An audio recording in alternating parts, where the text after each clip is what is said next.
அஸ்ஸலாமு அலைக்கும். இன்னைக்கு நான் 1 கிலோ கறி எடுத்திருக்கேன். சிக்கனு கிளியர் பண்ணி வச்சுருக்கேன்.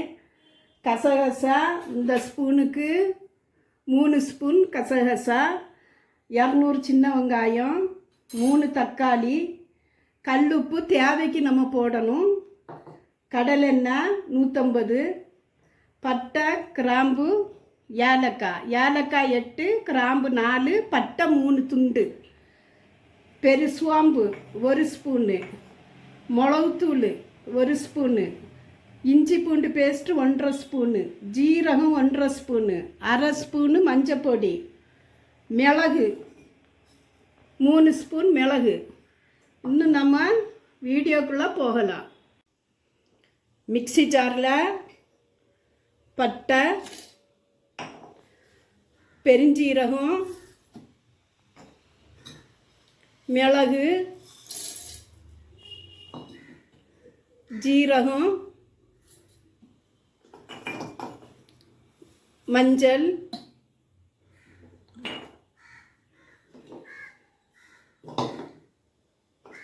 கசகசா இவ்வளோத்தையும் நம்ம மிக்சியில் நைஸாக அரைச்சி எடுக்கணும். இஞ்சி பூண்டு பேஸ்ட்டு மசாலாவெல்லாம் மிக்சியில் போட்டு நம்ம இதை நைஸாக மிக்சியில் அரைச்சிடணும்.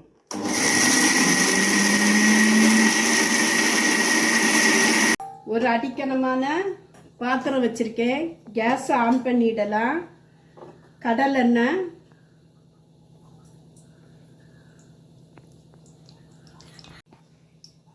$150 கடலெண்ணெய், கொஞ்சம் வெளிச்செண்ணெய் தேங்காய்.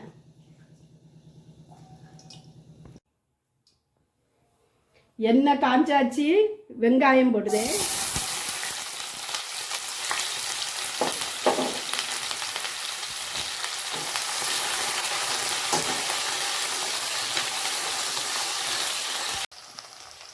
ரெண்டு பச்சை மிளகா அப்படி நகத்தை வச்சு அப்படி பிச்சு அப்படி போட்டுற வேண்டியதுதான்.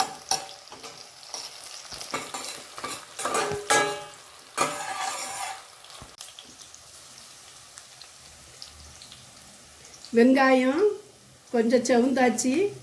இப்போ தக்காளியை நம்ம இதில் போடலாம்.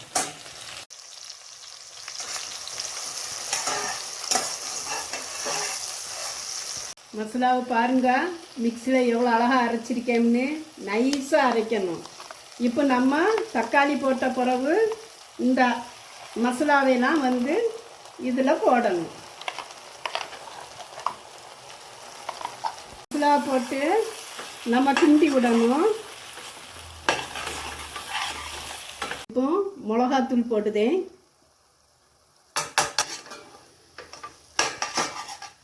இதில் கசகசாவும் மிளகும் தான் ஜாஸ்தி, வத்தல் பொடிலாம் கம்மி தான்.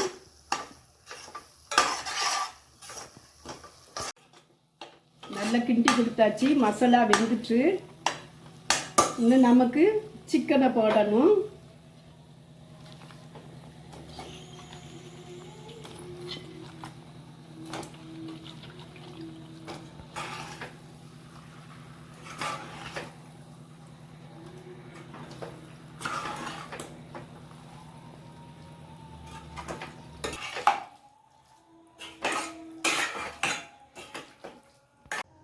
கொஞ்சம் மஞ்சள் பொடி,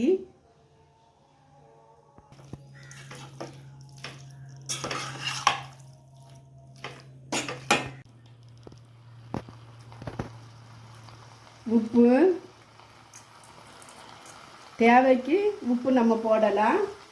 பத்தாமல் இருந்தால் 2வது பார்த்து போடலாம். கொஞ்சம் புதினா,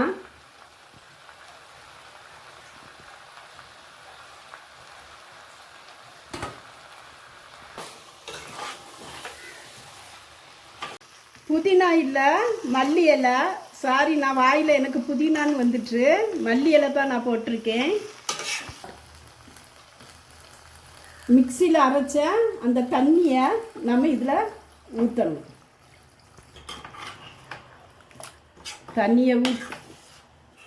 தண்ணியை ஊற்றி நம்ம ஒரு கிளறி இன்னும் நம்ம அடுப்பை மூடி வைக்கலாம்.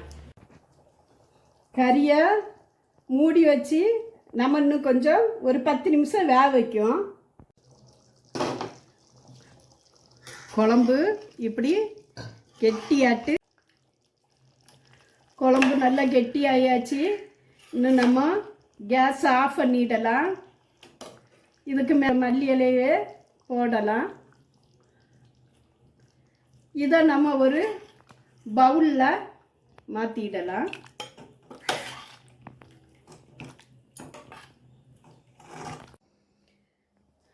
கொஞ்சம் மல்லி இலையை மேலே போட்டு நமக்கு இது மிளகு கறி சளிக்கு எல்லாத்துக்குமே இப்போ உள்ள பனி சமயத்தில் கோழி வாங்கி இப்படி மிளகு கறி வச்சா ரொம்ப சூப்பராக இருக்கும். சளி இருமலுக்கெல்லாம் ரொம்ப நல்லது. இது சப்பாத்திக்கு குஸ்காக்கு எல்லாத்துக்குமே நல்லா இருக்கும். சாதம் வடித்து எடுத்தால் அதுக்கு ரசம் வச்சு இதை வச்சு சாப்பிட்டா ரொம்ப சூப்பராக இருக்கும். இதே மாதிரி நீங்கள் வச்சுருந்தா கமெண்டில் சொல்லுங்கள். அஸ்ஸலாமு அலைக்கும். லைக் பண்ணுங்கள், சப்ஸ்கிரைப் பண்ணுங்கள், ஷேர் பண்ணுங்கள், கமெண்ட் பண்ணுங்கள். அஸ்ஸலாமு அலைக்கும்.